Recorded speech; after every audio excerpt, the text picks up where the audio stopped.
Sponsored by The Brainwaves. Co-sponsored by Aura Greens.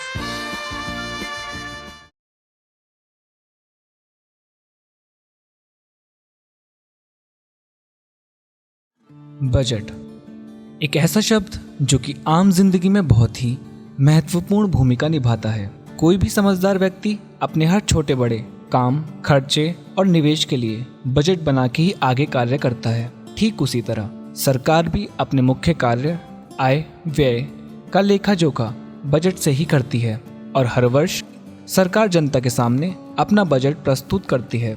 तो क्या है इस बार के बजट में ऐसी खास बातें और इसके अलावा बिजनेसेस, स्टार्टअप्स, किसानों के लिए और मजदूरों के लिए क्या है इस बजट में, जानेंगे सीए श्री अनिरुद्ध गुप्ता जी से, जो कि पिछले 28 सालों से फाइनेंशियल सर्विसेज का कार्य कर रहे हैं under the name of Anirudh and associates. नमस्कार दोस्तों, मुद्गल शो में आपका स्वागत है।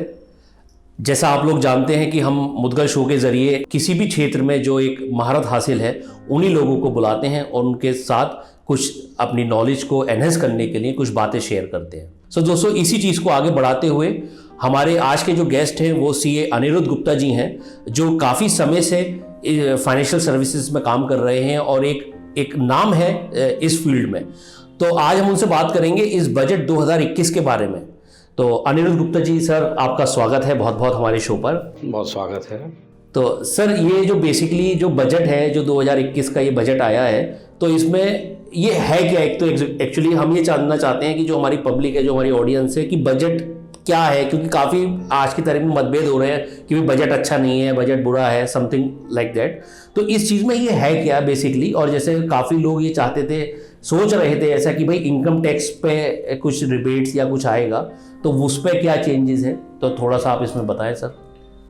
बजट भारत सरकार का एक memorandum of presentation of annual income है, जिसमें भारत सरकार अपने विभिन्न स्रोतों से आने वाली इनकम और उनका किस तरह से वेलफेयर और डेवलपमेंट के लिए खर्चे करती है, उसका पूरा विवरण देती है।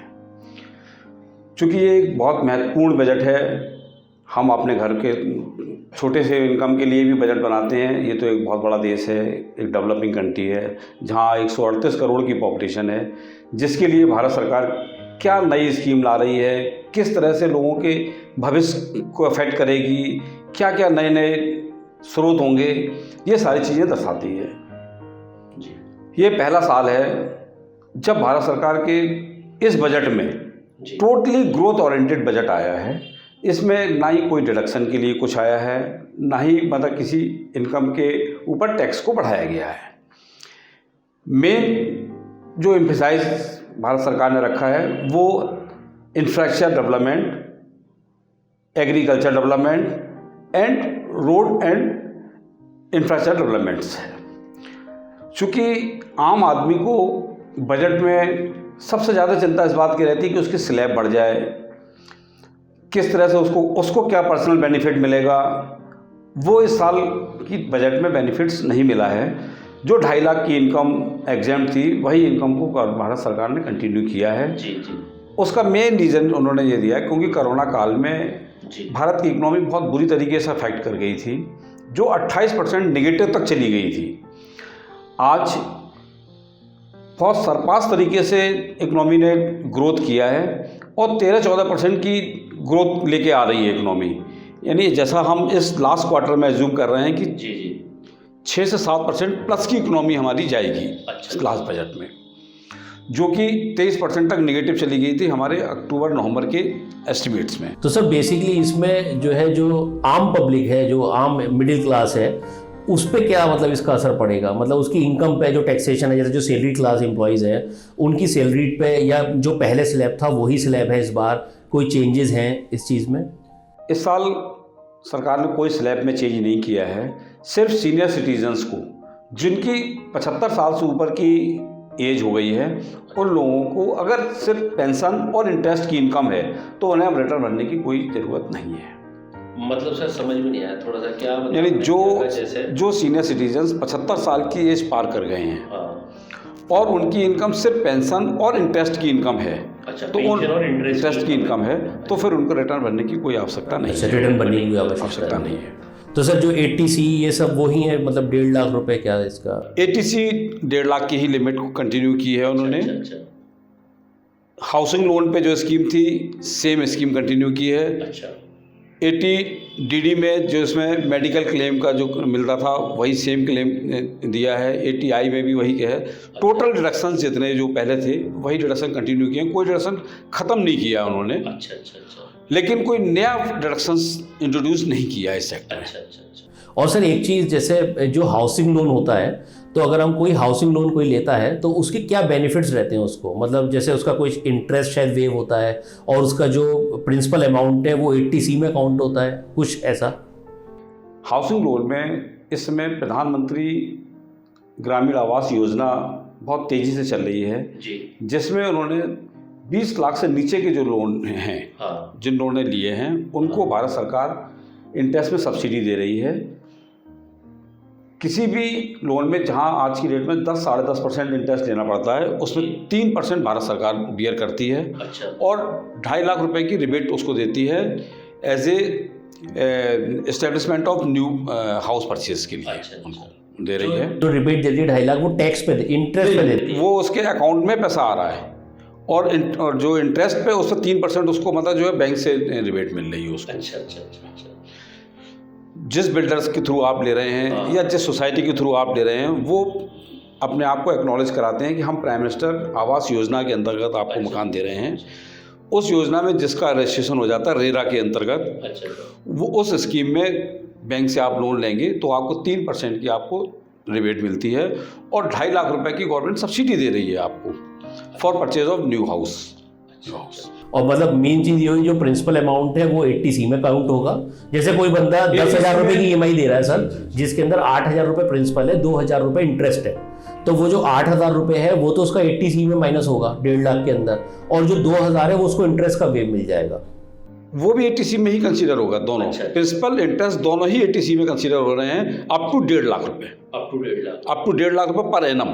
लेकिन सर जैसे मतलब जहाँ तक मुझे पता है, शायद मैं गलत हूँ, कि वो जो टैक्स होता है, जो इंटरेस्ट होता है हाउसिंग लोन का, वो 2 लाख रुपए तक एग्जेम्प्ट रहता है, अलग 80C से अलग? नहीं, ऐसा है ना, वो जी सर। उन लोगों के लिए जिनके लोन 50 लाख रुपए से ऊपर के हैं। अच्छा। जो 50 लाख से ऊपर के लोन हैं उनके लिए टैक्सेशन की सेपरेट स्कीम्स हैं। लेकिन लोअर हाउस ग्रुप स्कीम्स में जिसको मतलब उन्होंने गवर्नमेंट ने दिया हुआ है, उस हाई स्कीम्स में अगर आप आते हैं, 20 लाख से नीचे का अगर आपने लोन लिया हुआ है तो उस स्कीम में 1.5 लाख रुपए तक का आपका इंटरेस्ट और प्रिंसिपल दोनों का बेनिफिट आपको 80C में मिल जाता है आपको। अच्छा। 1.5 लाख रुपए तक। मतलब वो चीज़ नहीं है कि 2 लाख अलग मिलेंगे, 1.5 लाख अलग मिलेंगे। वो मतलब जो है हायर लोन स्कीम 50 लाख से ऊपर के जो अफोर्डेबल हाउसिंग स्कीम्स हैं उनमें है। ब्रेन वेव्स के कोर्सेज के साथ आप अपने बच्चे की कंसंट्रेशन पावर और क्रिएटिविटी को और भी ज़्यादा एनहांस कर सकते हैं। आज ही फ्री काउंसलिंग के लिए कॉल करें। अच्छा सर, ये जो एक नया सेस लगाया है गवर्नमेंट ने इस बार एग्रीकल्चर पे और इंफ्रास्ट्रक्चर पे, तो सर ये क्या है? एक्चुअली अभी जो गवर्नमेंट ने 3 कृषि कानून नए इंट्रोड्यूस किए थे जी। जिसमें किसानों को काफ़ी लोगों ने कन्फ्यूजन किया हुआ है कि मंडी शुल्क ख़त्म हो जाएगा, मंडियों का बिल्कुल बिजनेस बंद हो जाएगा, हम अगर बाहर प्रोडक्ट बेचेंगे तो वो बड़े लोग ही खरीदेंगे, मंडी में प्रोडक्ट नहीं बिकेगी, टैक्स लगेगा, MSP ख़त्म कर दे रही है। ऐसा कुछ नहीं है। अच्छा। चूँकि इंफ्रास्ट्रक्चर को डेवलपमेंट करने के लिए government MSP scheme as it is लागू की हुई है। मंडी शुल्क में आज किसान के पास ऑप्शंस हैं, मंडी में भी बेच सकता है, मंडी के बाहर भी बेच सकता है। जिसको भी बेचना चाहे, पहले सिर्फ मंडी के अंदर ही बेचता था जहां उसको ये कहा जाता था कि दलाल लोग लगे हुए हैं, वो बहुत ज़्यादा पैसा ले रहे हैं, वो कमीशन खा रहे हैं। आज उस कमीशन के स्कीम को एबॉलिश करने के लिए गवर्नमेंट का प्लान है। चूँकि एक बड़ी इकनॉमी में बहुत मेजर डेंट आना है, उस डेंट को ख़त्म करने के लिए गवर्नमेंट ने एक सेस इंट्रोड्यूस किया है 0.1% का। अच्छा। जो मतलब जो गवर्नमेंट रिकवर करेगी, दैट्स कॉल्ड एग्रीकल्चर सेस। अच्छा। एग्रीकल्चर सेस के रूप में लेगी और वो गवर्नमेंट को ग्रोथ में खर्चा करेगी। अच्छा। और सर उससे वेयर हाउसिंग डेवलप करेगी जी। जिससे कि प्रोडक्ट सड़े ना, उनका जो है सही तरीके से यूटिलाइजेशन हो जाए और उनकी इनकम ग्रोअर्स की बढ़े। और सर ये जो हेल्थ में गवर्नमेंट ने हर चीज़ को डबल कर दिया है, ये आपने एक बहुत इम्पोर्टेंट और बहुत अच्छा क्वेश्चन पूछा है, क्योंकि आज की डेट में कोरोना जी इंसेंटिव को लेके, कोरोना बीमारी को लेकर काफ़ी लोगों के बीच में दहशत भी है, डर भी है। ये टीकाकरण गवर्नमेंट ऑलमोस्ट फ्री करा रही है, अच्छा ऑलमोस्ट फ्री करा रही है। कई स्टेट्स में अभी उन्होंने जितने भी हेल्थ वर्कर्स थे सबको फ्री दिया हुआ है। आगे भी गवर्नमेंट की स्कीम है कि इसको फ्री देना है, क्योंकि अभी तक हेल्थ सेक्टर में गवर्नमेंट का 3 से 3.5% एलोकेशन था, जो इस साल 6.5-7% उन्होंने एलोकेशन किया है। अच्छा इस स्कीम में नए हॉस्पिटल्स डेवलप करना, कोरोना की वैक्सीन्स का एक्सपेंडिचर बियर करना, और आगे टीकाकरण के लिए जी जी कोई और बीमारी ना आए उसके लिए डेवलपमेंट और उसके लिए खर्चा करने का गवर्नमेंट का इरादा है। अच्छा। जो कि बहुत ही बेटर स्कीम है। इस तरह की स्कीम्स ऑस्ट्रेलिया में प्रमोट करती है। अच्छा ऑस्ट्रेलिया गवर्नमेंट प्रमोट करती है कि जो टीकाकरण के कंपलसरी टीका लगाती है वो फ्री में टीका लगाती है। अच्छा अमेरिका गवर्नमेंट भी काफ़ी प्रमोट करती है, लेकिन हाईएस्ट ऑस्ट्रेलियन गवर्नमेंट इसको प्रमोट करती है इसको। अच्छा अच्छा उस स्कीम को इंडिया में भी लॉन्च कर रहे हैं, और ये बहुत तो मतलब ये उसकी प्लानिंग है कि मतलब जो इन्होंने हेल्थ के बजट को डबल कर दिया है वो उसमें कोरोना इम्पैक्ट है, और आगे किस तरह से टीकाकरण फर्दर करने हैं, कई स्कीम्स को एरेडिकेट करना है, उसके लिए इन्होंने लिया हुआ है। अच्छा और सर जीएसटी में कुछ चेंजेस करें गवर्नमेंट ने कुछ? हाँ, जीएसटी एक्ट में काफ़ी चेंजेस किए हैं उन्होंने। पहले लोगों के अंदर ये था कि फॉर्म्स भरने में बहुत दिक्कत आ रही थी, सिंप्लीफिकेशन किया है।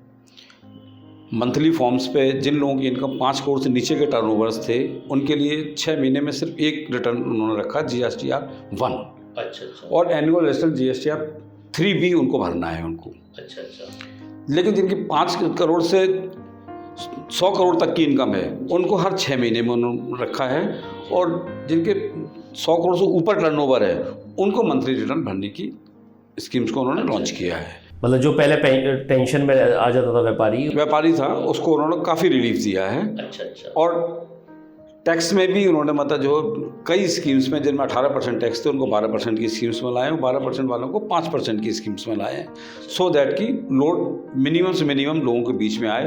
यही रीज़न है कि रेवेन्यू भी गवर्नमेंट का बढ़ा है, जो कभी 80-90 लाख करोड़ के आसपास था वो अब 120 करोड़ क्रॉस कर गया है इस बार। अच्छा अच्छा और सर ये एक इनकम टैक्स में कुछ प्रोविज़न है फेसलेस करके, ये क्या है सर?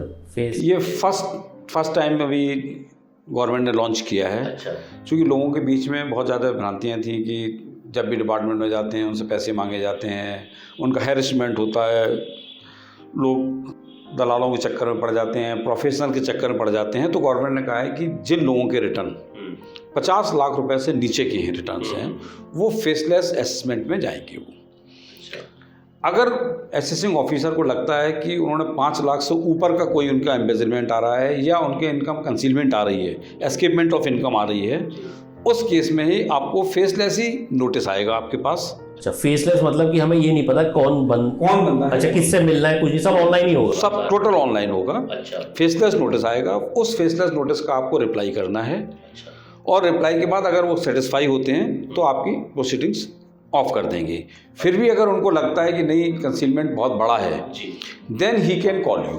अच्छा वो भी ऐसा नहीं है कि असेसिंग ऑफिसर कॉल करेगा, उसके लिए उसको कमिश्नर से परमिशन लेनी पड़ेगी, और विद एविडेंस कि ये डॉक्यूमेंट्स हैं जिसके बेसिस पे हम इनको कॉल कर रहे हैं। अगर कमिश्नर परमिशन करेगा only then he can call it. अच्छा अच्छा तो ये तो फिर एक बहुत अच्छी चीज़ है। 20 लाख से नीचे की इनकम में जाएंगे लगभग 90% से 95% लोग हाँ। फेसलेस असेसमेंट में निकल जाएंगे। अच्छा अच्छा तो इसका बेनिफिट जो होगा वो मतलब जो छोटे जो मतलब रिटर्न्स वाले हैं उनको बहुत बेनिफिट होगा। मतलब जो अपनी पूरी टीम हायर नहीं कर पाते हैं, आते हैं डिपार्टमेंट के चक्कर लगाने हैं उनको, बार बार ऑफिस उनके डिस्टर्ब हो रहे हैं, 2-2 दिन छुट्टी लेकर लोग रिप्लाई बनवा रहे हैं, उन सारी चीज़ों से वो फ्री हो जाएंगे। तो ये तो एक बहुत अच्छी गवर्नमेंट की बहुत पहल अच्छा है। तो ये फर्स्ट टाइम ही हुआ है सर ऐसा? ये इस साल ही लॉन्च की गई है फेसलेस असेसमेंट की स्कीम। अच्छा सर, एक चीज़ और है, जैसे इस बजट में ये पॉल्यूशन को लेकर, पॉल्यूशन को ध्यान में रखते हुए एक गवर्नमेंट ने कुछ स्क्रैप पॉलिसी कुछ बनाई है शायद, तो सर वो थोड़ा सा बताइए क्या है sir? Actually pollution level 2.5 PM जो लेवल है, जो बेस्ट लेवल है, जी जी आज हिंदुस्तान में पोल्यूशन की पोजीशन बहुत ज़्यादा ख़राब है, जी स्पेशली एनसीआर और बड़े शहरों में। जी कहा जाता है कि मोटर व्हीकल का 20 से 30% पॉल्यूशन में कंट्रीब्यूशन है। अच्छा इस कंट्रीब्यूशन को करने के लिए गवर्नमेंट ने जो डीजल के जितने भी वाहन हैं उनको 15 साल के लिए, अच्छा और कॉमर्शियल वाहन हैं उनको 10 साल के लिए। अच्छा पेट्रोल वाहन 15 साल से ऊपर भी अलाउ कर रही है, लेकिन ग्रीन टैक्स देने के बाद। अच्छा अच्छा चूँकि गवर्नमेंट का ये कहना है कि 15 साल से ऊपर जितने भी डीजल वाहन हो जाते हैं उनमें पॉल्यूशन की प्रॉब्लम बहुत ज़्यादा हो जाती है, इसलिए इनको हम स्क्रैप में परचेज करेंगे। अच्छा स्क्रैप पॉलिसी 15-20 दिन के अंदर उन्होंने डिज़ाइन करके मार्केट में देने के लिए कहा है कि किस तरह से पॉलिसी रहेगी, अच्छा अच्छा और इसमें अगर ग्रीन टैक्स लेके अगर गवर्नमेंट किस तरह से उसको करेगी वो पूरी पॉलिसी अभी आनी है।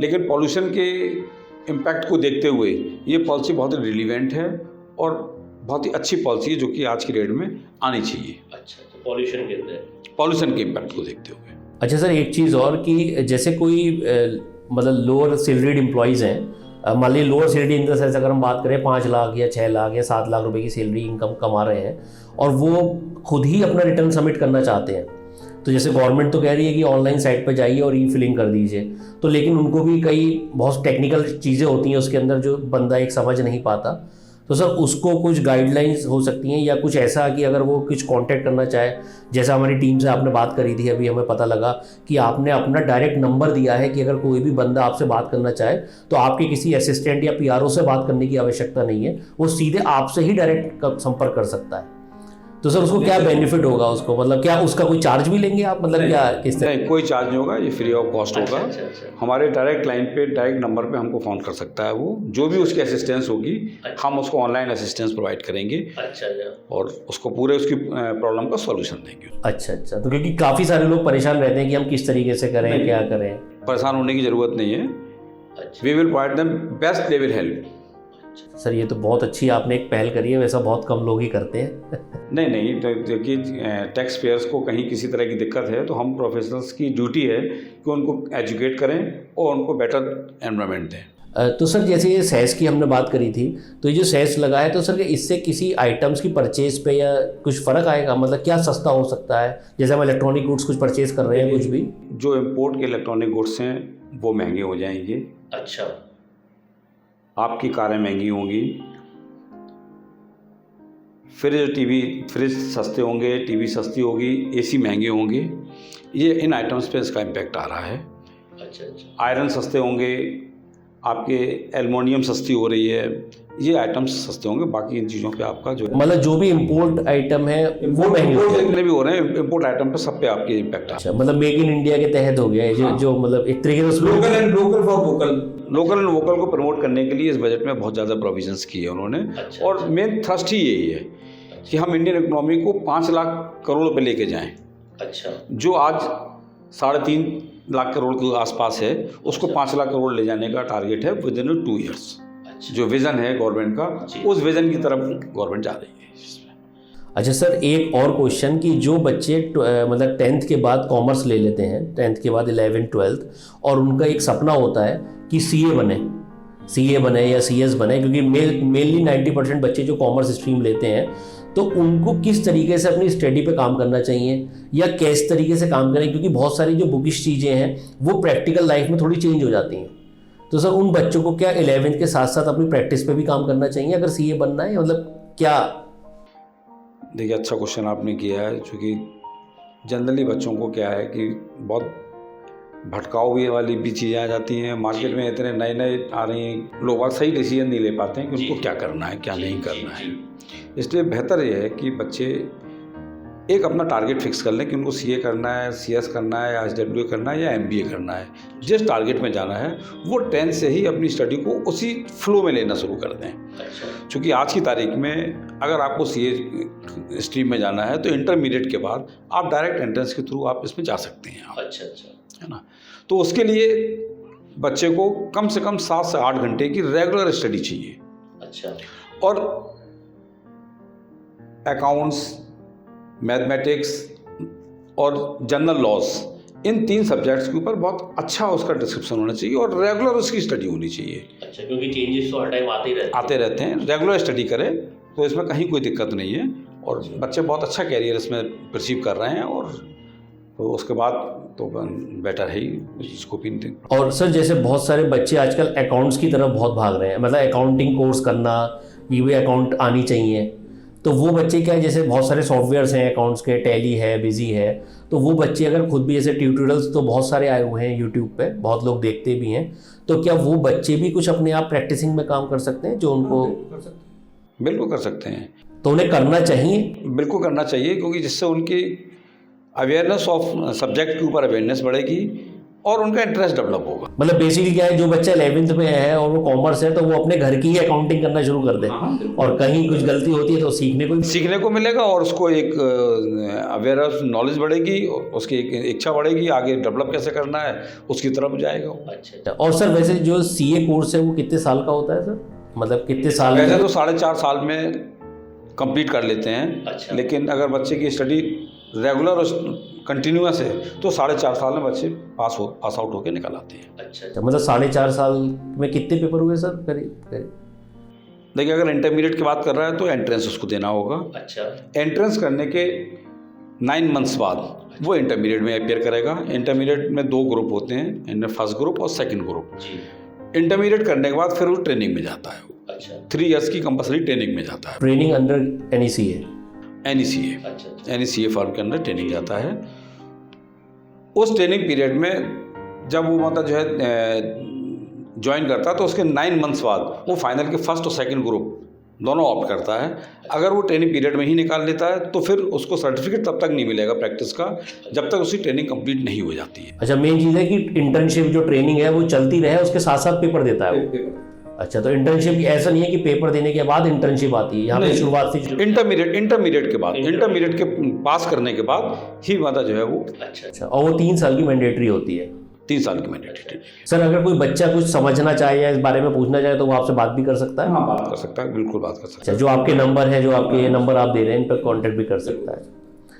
तो बच्चों, ये आपके लिए भी बहुत अच्छी चीज़ है जो 11th 12th में है या BCom कर रहे हैं और CA बनने का सपना देख रहे हैं और मेहनत भी कर रहे हैं, तो अनिरुद्ध सर उनको ये गाइड करेंगे और वो कोई भी क्वेरी है, कहीं भी अटक रहे हैं, कोई परेशानी है तो वो डायरेक्ट सर के नंबर पर बात कर सकते हैं। तो दोस्तों, सर का बहुत बहुत शुक्रिया कि आप हमारे शो पर आए और आपने हमारे व्यूअर्स को अवगत कराया बहुत सारी चीज़ों में। तो सर आपका शुक्रिया बहुत बहुत।